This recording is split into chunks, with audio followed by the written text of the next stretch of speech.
Hi, my name is Robin. I'm a senior at Cornell, majoring in English and environmental studies. And this summer, I spent 10 weeks in Georgetown, South Carolina as the Rogers Fellow. All right.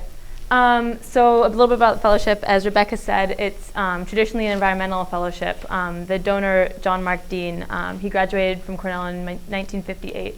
And he's sponsored numerous Cornell fellows before, but this year, he wanted to do something a little bit different and introduce a writing component. And it was pretty open. He just wanted something to do with literature. And since I was also a creative writing major, I added something creative. But I talked to him at length before I got to the site, and we kind of developed a plan for me to write an essay along with doing some field work.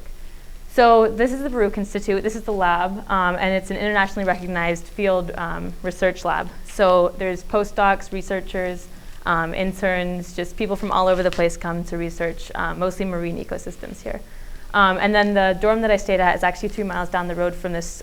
It's not quite as state as the art as this, but it was a nice place 3 miles down. And as I said, like interns and other researchers lived there as well.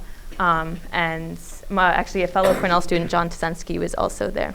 So it was nice to have someone there who I knew already. And a little bit about the projects I was working on. So what I spent most of my time doing was working on this tarpon project. And tarpon are the little fish up there on the top. They're a tropical Atlantic species. And they're not quite endangered, but they're getting there. So they have a quota, so like how much you can catch each year. Not much research has been done on them. So in order to see if this quota is viable and if they'll continue to set like lower quotas in the future or what we need to do about that, the Baruch Institute sponsors several projects researching their migratory habits. So I was working on that a lot, mostly with the larval stages. And then also some other experimental projects in the lab, which I'll get to. And then the second part of my project was to research natural history literature and writers at the University of South Carolina, the library there. And that was a really interesting week that I spent going through all the files and texts that they have in their special collections library. And then finally, this was kind of just for me, was to develop a short collection of fiction inspired by my field experience. So I'll just really briefly kind of go over the methods that we used in the field. So we did a lot of outdoor work. Basically every day we went out in the field and sampled the pools, the marsh pools, when the tide was low. So you kind of walk through a pool, get waist deep in mud, and then you get a sample and take it back to the lab and look through it and identify all the species that you found, as well as look for tarpon in particular and section those out if you found any. And then we kind of did a similar thing at night where we went out at 2 a.m., 4 a.m. in the morning to the docks and put a net in the water and saw what we caught. And then we took it back and sorted through those and kind of the same deal. And that was a daily and weekly thing. We did night sampling probably 3 times a week and pool sampling 1 time a week. And then the rest of the time was doing stuff in the lab, which is the third note on this, the tag retention experiment. And that's where we had, in the wet lab, we'd have this buckets lined up and about 40 individual fish. And we had a control group with no tags, a group with small tags, and a group with large tags. And we just measured them each week to check for survival and check that if their growth or weight was affected by having these tags placed in them.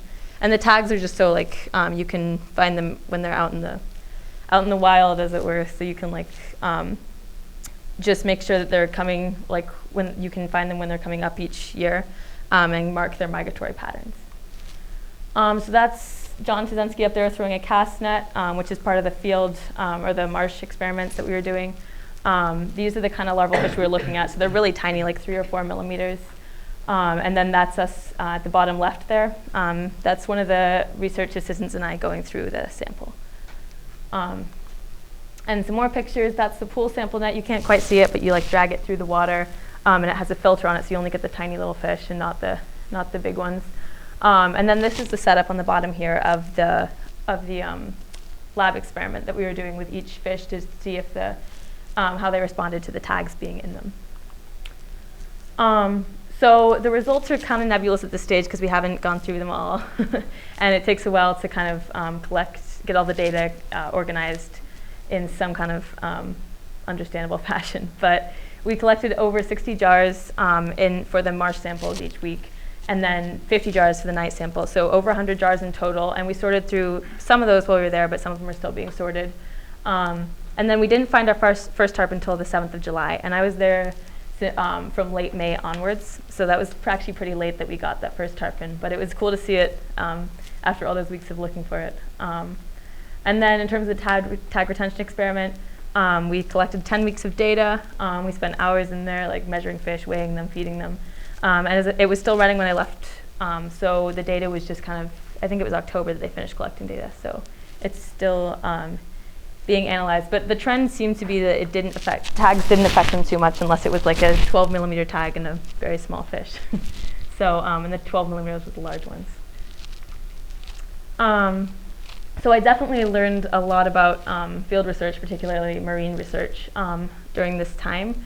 I learned a lot about tracking and tagging and how to use field guides to identify animals. And it wasn't like, it was very particular to fish in this instance, but it's very applicable to other ecosystems if I was to go into a different ecology later on. And then I learned a lot about experimental design versus reality. So a lot of times the weather, there would be like a tropical storm, or it would be raining at night and we couldn't go out. And so we'd have to change our plan. And one time all the fish died for our lab experiments, so that was a little up. But you learn really to adjust to things and take them as they come, and then make sure that your 10-week schedule has room to turn into 20 weeks if you needed to. And you learn a lot about like what it's like to record data outside, and just kind of being flexible and being easygoing and learning to kind of think on your feet to respond to issues that arise. And then finally I'll talk about my literary stuff a little bit. So I spent a week in Columbia altogether, just towards the end of my fellowship. And here I was researching natural historians like John Muir, he's pictured there, and then John Burroughs, who's kind of his Eastern counterpart. And I was placing their work in the context of Ron Rash, who's a contemporary Southern writer. And I was looking at a lot of eco-critical literature along with that. So that really helped me kind of look at their work through a critical lens. And eco-critical literature is basically just looking at work through an ecological viewpoint and seeing how place interacts with literature to give us a new form of writing. So this resulted in a 15-page or so critical essay. And my thesis, I kind of arrived at the conclusion that writing marks the intersection of the human imagination and the natural world. And one of my arguments was looking at bioregional literature and how writing this literature that's like based very much in a place in one culture kind of dismantles this global monoculture that we have that's kind of reflected in modern literature of like reading the same newspapers and the world kind of shops at the same places, and having a text that's rooted in a place and its people and animals and things kind of brings it back to a sense of unique space, and it adds to the diversity of literature rather than kind of the big overall picture. And so I learned a lot about what it's like to work in a big library. It was quite a bit bigger than Cole Library, so I was a little bit out of my depth at first, but it was kind of a quick learning curve because I only had a week. So I kind of had to sort through all my sources really quickly and learned how to best use my time to evaluate all the texts and form an argument fairly under a little bit of pressure. So this definitely gave me a lot of field experience and kind of cemented my desire to work in the field in the future. I hope to get a position somehow as like a research assistant or intern, ideally paid, but you never know, post-graduation. So this is definitely a step towards that. And ultimately I'd like to be an environmental journalist. So this kind of mesh of science and writing was key to accomplishing that.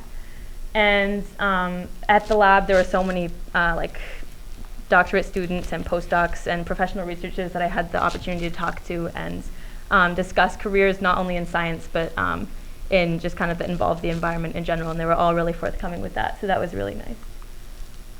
And I'd just like to thank my donor, John Mark Dean, my site supervisor, Matt Kimball, who's pictured there in the end, one of the muddy ones. And then Ron Denniston, my advisor, and Dennis Allen, Trey Mason, and Paul Kenny, who are all at the lab. Thank you.